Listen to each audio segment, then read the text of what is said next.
아이들이 찬양하니까 너무나 아름답죠. 하나님께서 기쁘게 받으셨을 거라고 확신합니다. 오늘 저는 성경 말씀을요, 신명기 7장 9절에 있는 말씀을 먼저 보겠습니다. 그런즉 너는 알라 오직 내 하나님 여호와는 하나님이시요 신실하신 하나님이시라. 그를 사랑하고 그의 계명을 지키는 자에게는 천대까지 그의 언약을 이행하시며 인애를 베푸시되. 지금 VBS 베케이션 바이블 스쿨을 하고 있습니다. 지난 수요일부터 내일까지 어린이 베케이션 바이블 스쿨이 계속 되는데요. 이번에 며칠 동안 아이들이 룻기서를 통해서 아주 fiercely faithful한 하나님, 아주 신실하신 하나님에 대해서 항상 약속을 지키시는 하나님, 또 우리가 혼자 걷지 않게 우리와 함께 하시는 하나님에 대해서 배우고 있습니다. 저런 제목으로 배우는데요. 그 5일에 걸쳐서 나오미와 엘리멜렉 live for 모압, 루시 그녀의 결혼하고 또 허스밴드가 죽은 것, 이렇게 해서 룻기서를 전체를 공부하는데요. 하나님이 얼마나 신실하신지, 하나님이 얼마나 약속을 잘 지키시는지, 우리가 혼자 있게 안 하시는 하나님, 그런 여러 하나님의 특성에 대해서 배우는데, 이런 신실하신 하나님을 배우는 것에 그치는 것이 아니라 하나님의 아름다운 속성 중에서 만약에 우리가 마음속에 한 가지라도 깊이 마음에 새겨서, 하나님은 나에게 늘 약속을 지키시는 분이다, 하나님은 나에게 은혜를 베푸시는, 나를 인도하시는 분이시다, 나를 사랑하시는 분이시다, 이런 여러 하나님의 특성 가운데 한 가지라도 내가 이런 하나님은 나에게 이런 하나님이다, 이렇게 굳게 믿고 살아간다면 우리가 한 사람 한 사람들이 신실한 믿음의 사람들이 될 것 같습니다. 아이들에게 그런 것들을 가리키는데요, 그 아이들이 그런 것들을 마음에 가졌으면 좋겠습니다. 특별히 봉사하시는 모든 분들께 감사하고 끝까지 유종의 미를 거둬주시기를 바랍니다. 내일까지 하는데요, 하나님이 여러분의 수고에 몇 배 갚아주시기를 소망합니다. 저는 이번 주에 어린이들이 배우는, 이번 주에 어린이들이 배우는 룻기서에서 마지막 부분을 좀 살펴보려고 하는데요. 룻기 4장 13절부터 있는 말씀을 좀 보겠습니다. 여호와께서 그로 잉태케 하심으로 그가 아들을 낳은지라. 여인들이 나오미에게 이르되 찬송할지로다. 여호와께서 오늘날 내게 기업 물을 자가 없게 아니하셨도다. 이 아이 이름이 이스라엘 중에 유명하게 되기를 원하노라. 15절입니다. 이는 내 생명의 회복자며 내 노년의 봉양자라. 곧 너를 사랑하며 7 아들보다 귀한 자부가 낳은 자로다. 16절입니다. 나오미가 아기를 취하여 품에 품고 그의 양육자가 되니 그 이웃 여인들이 그에게 이름을 주되 나오미가 아들을 낳았다 하여 그 이름을 오벳이라 하였는데 그는 다윗의 아비인 이새의 아비였더라. 우리가 지금 읽은 이 성경 말씀을 보면 보아스가 룻을 아내로 맞이하고요, 하나님께서는 이들에게 아들을 주십니다. 여인들이 하나님을 찬송하고 아이를 축복하고, 나오미에게 이 아이는 생명의 회복자고 노년에 그 나오미를 돌봐줄 사람이라고 이렇게 하면서 이름을 섬김이라고 하는 뜻의 오벳이라고 이름을 지어줬습니다. 보아스는 오벳을 낳고 오벳은 이새를 낳고 이새는 다윗을 낳았습니다. 유종의 미라고 하는 말이 있죠. 시작은 힘들고 어려워도 또는 어떻게 되었던 간에 마지막을 잘 마무리할 때 쓰는 말이 유종의 미다 이런 말인데요. 룻기의 이야기는 유종의 미라는 말이 잘 어울립니다. 끝이 아름답게 기록되어져 있는데요. 룻기서를 보시면 시작은 불행으로 시작해서요, 행복으로 끝이 나고, 고통으로 시작해서 기쁨으로 끝이 나고, 탄식하는 것, 우는 것으로 시작해서 찬송하는 것으로 룻기서가 끝이 납니다. 룻기의 끝은 아주 깨끗하고 유쾌하고 행복한 해피엔딩 드라마를 우리에게 보여주고 있습니다.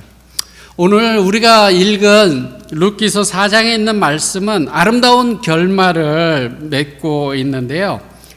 보아스와 룻이 결혼을 하고요. 1장을 여러분들이 룻기서 1장을 보게 된다면 그 시작은 장례식이라고 생각할 수밖에 없어요. 그죠? 그 남편이 죽고 아들들이 죽고 하는 장례식으로 시작합니다. 그렇지, 그 이방 나라에 가서 나오미의 남편이 죽고 그녀의 두 아들이 죽었습니다. 그런데 그 룻기의 마지막을 보면 장례식에서 결혼식으로 바뀝니다. 내용이 앞에 1장은 장례식 이야기지만 4장에서는 결혼식 이야기입니다. 슬픔의 이야기가 기쁨의 이야기, 슬픔의 자리가 기쁨의 자리로 변하는 반전의 드라마가 기록되어져 있습니다. 반전이라고 하면 재밌잖아요. 이렇게 가다가 완전히 이야기가 뒤바뀌어지는 그런 것 너무나 재미있는데요. 그런 이야기가 룻기서에 기록되어져 있죠. 결혼한 보아스와 룻에게 기쁜 일이 생겼는데 룻이 임신하게 된 겁니다. 아이가 생겼습니다.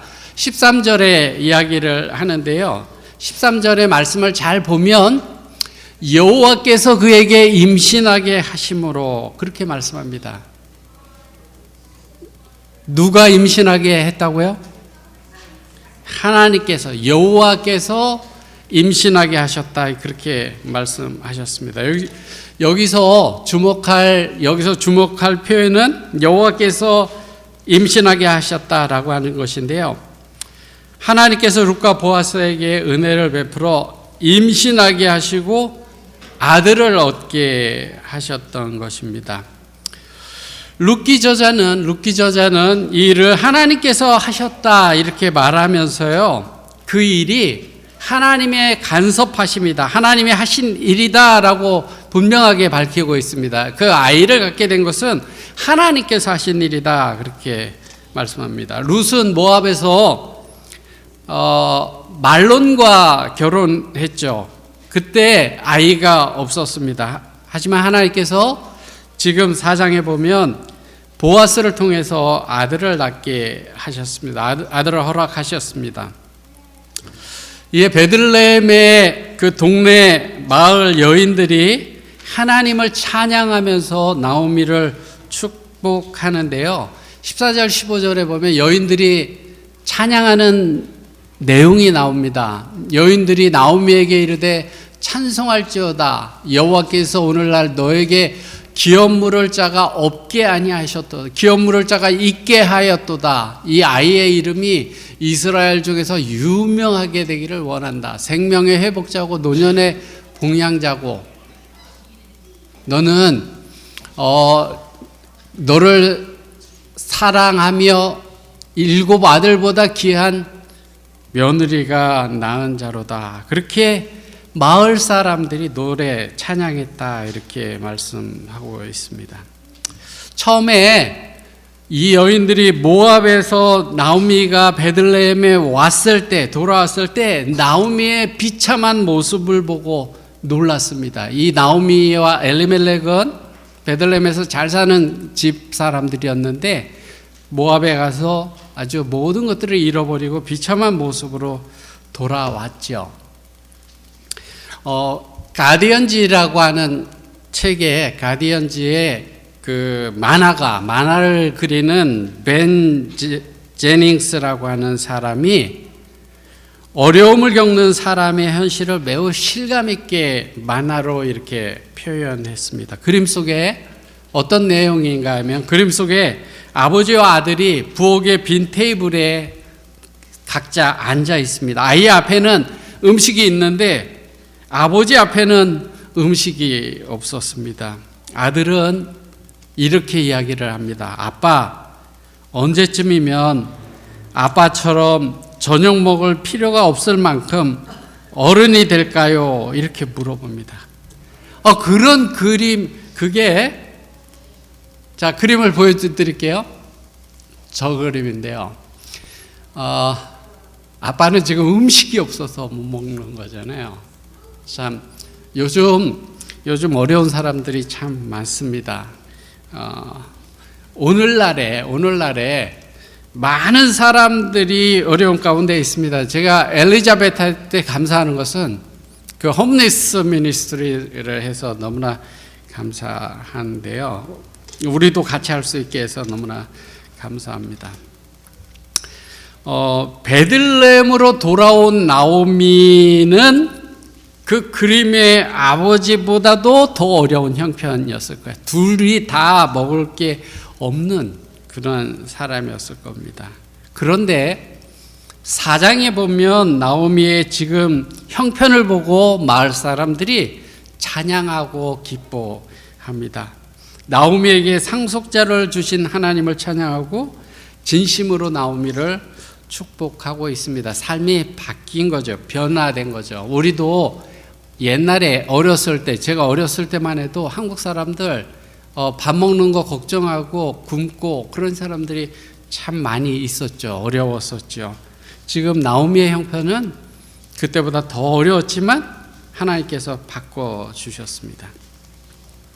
여인들은 하나님의 은혜를 찬양하면서 이 아이가 나오미의 삶에 무엇을 의미하는가를 말해주고 있는데요. 이 아이는 끊어져 버린 나오미 집안의 대를 이어줄 아이였고 또 늙은 나오미를 보살펴줄 아이였고 쉽게 말해서 미래 그녀의 삶에 이 아이 때문에 소망으로 가득 차게 됐다라고 하는 거예요. 이 여인 나오미가 아주 걱정이고 근심이고 미래가 깜깜했었지만 이 아이를 통해서 소망이 가득 차게 됐다라고 하는 거예요. 또한 여인들은 룻을 두고 뭐라고 이야기를 하는가 하면 7 아들보다 귀한 며느리다 이렇게 이야기를 합니다. 7 아들이 부럽지 않은 복덩어리 며느리다 이렇게 이야기를 합니다. 7 아들이라고 하는 것은요, 상징적으로 7이라고 하는 숫자는 완전하다라고 하는 그런 의미를 가지고 있잖아요. 최고다, 완전하다 이런 의미를 가지고 있는데 7 아들이라고 하는 것은 부모의 입장에 있어서는 이 땅에서 부모가 그보다 더 큰 축복을 얻을 수 없을 만큼 큰 축복을 상징하는 것이 7 아들이에요. 근데 며느리 룻은 그것보다 더 큰 축복이었다 이렇게 이야기를 하고 있는 것입니다. 나오미에게 룻은 어떤 것과 누구와도 비교할 수 없는 놀라운 축복이었다라고 하는 것이에요. 복덩어리 며느리 룻은 나오미에게 아기를 안겨줍니다. 16절에 보면요, 나오미는 룻이 낳은 아기를 받아서 그의 양육자가 되는데, 특별히 여기 아기라고 하는 단어를요, 한국말에 아기라고 번역됐는데, 예럴리드, 베이비, 차일드, 영맨 여러 단어로 번역할 수 있는 그런 단어예요. 한국말에 아기라고 번역했지만 아이, 어린아이, 젊은이, 여러 단어로 번역할 수 있는 단어였습니다. 룻기에 딱 2번 나오는데요. 1장 5절에 나오미의 2 아들이 죽었다 그랬을 때 그 아들로 번역된 단어가 여기 나오미가 4장에서 아기를 낳았다라고 하는 단어랑 같은 단어를 지금 쓰고 있는 거예요. 그래서 저 단어를 썼는데, 저 단어는 child, son, 아기, 어린아기, 소년, 아들, 자손, 젊은이, 여러 단어로 번역될 수 있는 그 단어인데요. 이 단어를 룻기에 두 번 썼는데 1장 5절과 4장 16절에 두 아들을 잃었다 할 때 두 아들이라고 하는 그 단어와 나오미가 룻을 통해서 품에 안은 그 아기라고 하는 단어가 같은 단어예요. 그러니까 뭐예요? 1장에서 그 아이들을 잃어버렸던 그 나오미가 아이를 다시 품에 안는 것으로 그렇게 룻기 저자는 쓰고 있는 것입니다. 17절에 보시면요. 자, 1장에서 어미보다 먼저 죽어서 어미를 슬프게 하고 아프게 했던 그 아들이 4장에 와서는 기쁨과 회복을 주는 아이로 태어납니다. 그래서 죽음의 이야기에서 죽음으로부터 시작해서 출생으로 마무리되는데요. 17절에 보면 마을 여인들이 이 아이의 이름을 지어줍니다. 마을 여인들이 아이의 이름을 지어줍니다. 동네 사람들이 이름을 지어주는 것을 제가 성경에서 못 본 것 같아요. 동네 사람들이 이름은 보통 부모가 짓든지 그렇게 짓는데, 여기 17절을 읽어보시면 그 이웃 여인들이 그에게 이름을 주되 나오미가 아들을 낳았다 하여 그 이름을 오벳이라. 누가 오벳이라고 이야기를 했다고요? 동네 사람들이 이 아이의 이름을 지어줬다라고 하는 것이에요. 이 아이의 이름이 오벳인데, 오벳이라고 하는 이름의 의미는 섬기는 자다라는 의미를 가지고 있습니다. 이 아이가 나오미의 노년을 섬겨줄 것이다, 또는 이 아이는 하나님을 섬기는 아이가 될 것이다 라는 그런 의미를 가지고 동네 아줌마들이 이 아이는 섬기는 자입니다 하고 오벳입니다 이렇게 이름을 지어준 겁니다. 이 오벳이라고 하는 아이가 다윗의 아버지 이새의 아버지였고요. 다시 말해서 다윗의 할아버지였죠. 어떻게 보면 평범한 것보다도 못한 이 집안에서 왕의 할아버지가 나온 겁니다. 다윗 왕의 할아버지가 나온 거예요. 다윗 왕은 이스라엘 사람들이 가장 존경하는 한 사람 뽑으면 다윗이에요. 그 이스라엘 사람들이 가장 존경하는 사람 한 사람 뽑으면 다윗인데, 그 다윗 왕의 할아버지를 낳은 것입니다. 이어서 족보가 나오는데요. 5개의 절에 걸쳐서 10명의 사람들이 나옵니다. 제가 컬러를 달리했는데요. 레드 컬러가 5, 그 다음에 블루 컬러가 5인데 10명이 나옵니다. 베레스, 헤스론, 람, 잘 안 보이는데요. 암미나답, 나손, 그렇게 5이고요. 그 다음에 살몬, 보아스, 오벳, 이세, 다윗. 10명의 사람들이 족보에 나오잖아요. 10명이 나오는데, 베레스는 야곱의 손자였습니다. 베레스는 야곱의 손자여서 기원전 1885년 정도의 사람이에요. 다윗은 기원전 1040년에 태어난 것으로 보여집니다. 그래서 한 800 몇 년, 900년 가까이 되는 시대에 걸친 사람들의 이름이 기록되어져 있는 건데요. 10명만 이름을 기록해 놨습니다. 근데 800년, 900년 기간 동안에 10세대뿐이라면 계산해 보면 한 세대에 90년이 되는 거예요. 그래서 인간의 수명을 감안하면 말이 안 되는 이야기예요. 900년 동안에 10세대밖에 안 지나간다면 90살에 한 명 낳고 90살에 한 명 낳고 그게 말이 안 되잖아요. 그죠? 성경에 보면 제가 어렸을 때 성경에 연도를 해보겠다고 막 아담이 몇 살에 누구를 낳고 하면 몇 년 적고 그다음 몇 년 적고 이렇게 해갖고 막 그거 찾으려고 막 어렸을 때 중고등학교 다닐 때 그렇게 한 적이 있는데요.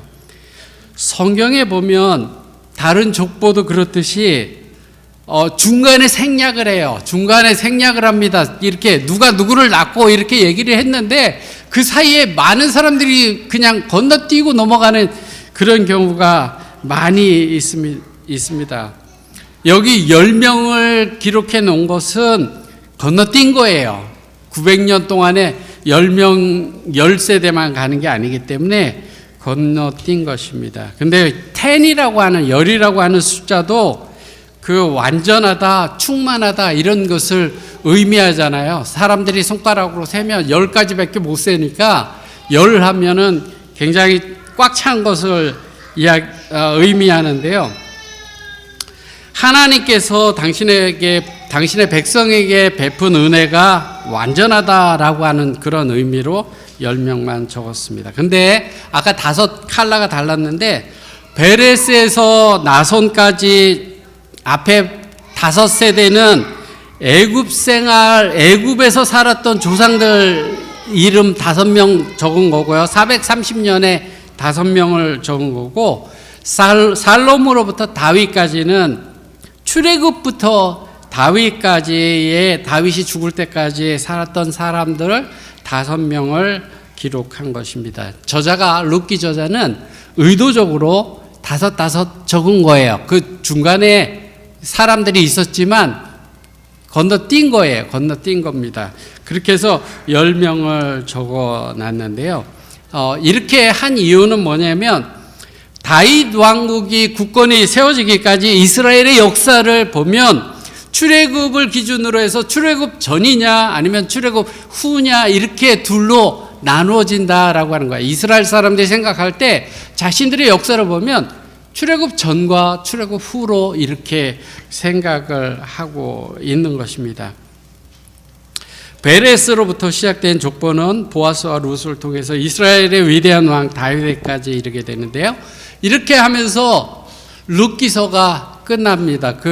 다윗의 할아버지가 탄생됐다 그렇게 하면서 룻기서가 끝이 나는데요. 룻기 전체 이야기는 우리가 잘 알고 있는 이야기라서 전체를 떠올리면서 하나님이 얼마나 신실하신지 하나님의 은혜가 얼마나 놀라운지 잠깐 생각해 보면요. 오늘 본문에서도 하나님께서 아이를 낳게 하셨다 이렇게 하셨던 것처럼 룻기 전체에 보면 분명히 나타나는 것은 하나님께서 이 일을 주관하고 계신다. 하나님께서 인도하셨다라고 하는 것입니다. 그래서 하나님이 모압에 있는 여자 룻에게 은혜를 베푸셨다. 그리고 하나님은 정말 진실로 신실하신 하나님이시다. 우리가 어린이 성경 VBS에서 제목이 Fiercely Faithful God. 하나님은 아주 정말 신실하신 하나님이다라고 하는 제목으로 공부하는 것처럼 그런 하나님이다라고 하는 것을 가르쳐 주고 있는데요. 하나님은 이방 여인이었던 룻을 이스라엘 나라에 들어갈 수 있게 했고 보아스를 만나게 하셨고 그녀에게 아들을 주셨고 하나님은 그녀에게 엄청나게 큰 은혜를 주셨습니다. 또한 과부였던 나오미에게도 얼마 전까지만 해도 참 비참한 상태였었지만 베들레헴에 왔을 때 나오미를 보고 이 사람이 정말 나오미가 맞는가 이렇게 말을 할 정도의 그러한 사람이었지만 이제는 나오미는 여인들이 부르는 찬양의 대상이 됐는데요. 하나님이 빈손으로 돌아오게 했다고 괴로워했던 여인이 이제는 7 아들보다 더 나은 며느리를 통해 그 품에 아기를 안고 있는 것입니다. 반전이고요. 모든 것이 반전의 주체가 누구예요? 반전하게 한 그분은 하나님께서. 하나님께서 그랬다. 그런데 이게 끝이 아니에요. 이게 끝이 아닙니다. 룻과 나오미는 자신이 하나님의 은혜를 받았다 이렇게 생각했을 겁니다. 먹을 양식을 주셨고 가정을 이루게 했고 자녀도 허락하셨고 하나님이 나에게 은혜를 베푸셨다 이렇게 생각했을 거예요. 마을 여인들이 찬송하고 하나님이 이 일을 하셨음을 고백했던 것처럼 룻과 나오미도 당연히 그렇게 생각했을 거예요. 우리는 죽을 수밖에 없는 그런 비참한 사람이었지만 하나님이 우리를 이렇게 축복하셨다. 하나님이 베푸신 은혜다라고 하는 것을 알았을 것입니다. 하지만 however 하나님이 그들에게 베풀어 주신 은혜는 그들이 생각하고 느끼는 것보다 훨씬 크고 훨씬 거대했다라고 하는 것이에요. 하나님은 그저 엘리멜렉의 그 족보 가계를 이어가도록 지속시켜주고 가난하고 가련한 과부들을 구해주는 정도의 은혜를 주신 것이 아니라라고 하는 거예요. 그것이 보여지는 것이지만 그게 다가 아니다라고 하는 것이에요. 이 나오미와 룻이 살면서는 몰랐을지 모르지만 하나님은 이들을 이스라엘의 위대한 왕, 가장 위대한 왕 다윗의 조상이 되게 했습니다. 나오미가 알았을까요?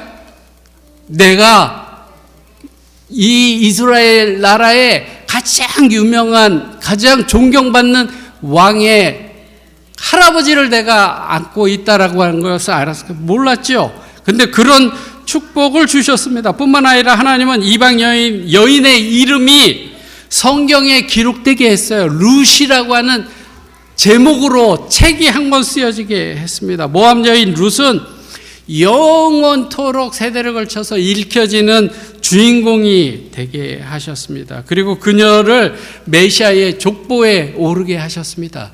그것은 룻이 살아있으면서 자기가 알지 못했던 축복이에요. 자기가 느꼈던 축복은 하나님이 나에게 살 수 있도록 주셨다. 양식을 주시고 자식을 주셨다. 이것이 그가 느꼈던 축복이었지만 하나님이 주신 축복은 위대한 왕의 할머니가, 증조할머니가 되는 그런 축복을 주시고 또 예수님의 조상이 되는, 예수님의 족보에 나오는 그 메시아의 탄생에 함께하는 그러한 사람이 되는 그런 축복을 하나님께서 주셨다라고 하는 사실입니다. 우리는 나오미에게 그리고 룻에게 임한 그들이 알지 못한 큰 하나님의 은혜가 놀랍지 않습니까? 우리의 생각을 뛰어넘는 크신 하나님의 은혜, 그거 정말 놀라운 것입니다. 이런 놀라운 은혜의 하나님을 찬양하게 되기를 바랍니다. 하나님의 은혜는 우리가 생각하는 것보다 훨씬 더 차원이 높습니다. 우리는 우리에게 임한 하나님의 은혜가 얼마나 크고 위대한 것인지 이 땅에서 결코 다 알 수 없을 겁니다. 우리가 어떤 은혜를 받았는지, 우리가 하나님께서 우리의 삶에 어떤 은혜를 주시고 우리 삶은 어떤 드라마를 만들어가고 계시는지, 우리에게 베푸신 은혜가 얼마나 큰지 우리가 이 살면서 다 알지 못합니다. 룻이 알지 못했던 것처럼 우리도 다 알지 못합니다. 하나님의 분명한 것은 하나님의 은혜는 우리가 생각하는 것보다 훨씬 더 크고 더 놀랍다라고 하는 사실입니다. 그래서 훗날 우리가 온전한 모습으로 하나님을 만나게 될 때 하나님의 은혜를 더 분명히 알게 되고 그것을 보게 되는 날 더 놀라게 될 거예요. 우리가 하늘나라 가서 더 놀라게 될 겁니다. 하나님이 내게 베푼 은혜가 이렇게 컸던가 하고 놀라게 될 것입니다. 내게 임한 하나님의 은혜가 정말 이랬던 것인가 감탄하게 될 것입니다. 지금 우리는 하나님께서 우리의 인생을 통해서 어떤 위대한 일을 이루실지, 하나님께서 어떤 은혜의 드라마를 써내려 가실지 우리가 알 수 없습니다. 그냥 우리는 받았고 누리는 은혜가 지금 앞으로 영원히 누리게 될 은혜가 얼마나 놀라울지 지금은 다 이해할 수 없습니다. 우리가 다 알지 못합니다. 우리를 구원하시기 위하여 인간의 몸으로 이 땅에 오시고 십자가의 죽음으로 우리를 대속하신 하나님의 사랑이 얼마나 큰 것인지 우리가 지금 느끼고 감사하는 것보다 훨씬 더 클 것임을 저는 확신합니다. 여러분들이 교회에 나오고 신앙하는 것이 하나님이 나를 얼마나 사랑하시는가, 십자가에 달려 돌아가시면서 나를 구원하시기 위해서 그 희생을 당하시고 나를 사랑하신 그 사랑, 그 감사해서 교회 다니시지만 여러분들이 느끼는 것보다 하늘 날아가서 하나님께서 그분이 우리에게 보여준 사랑과 은혜를 다 보여줄 때 그것이 얼마나 큰지 우리가 생각했던 것 그 이상일 거라고 하는 사실이에요. 그 사랑에 우리는 놀라고 놀라야 할 것입니다. 제가 이제 마칩니다. 우리를 구원하시는 일에 지극히 신실하신 하나님, 큰 은혜를 베푸시는 하나님, 사랑의 하나님께 찬양을 돌리며 영광을 돌리며 살아가는 우리가 되기를 바라면서 말씀 줄이겠습니다.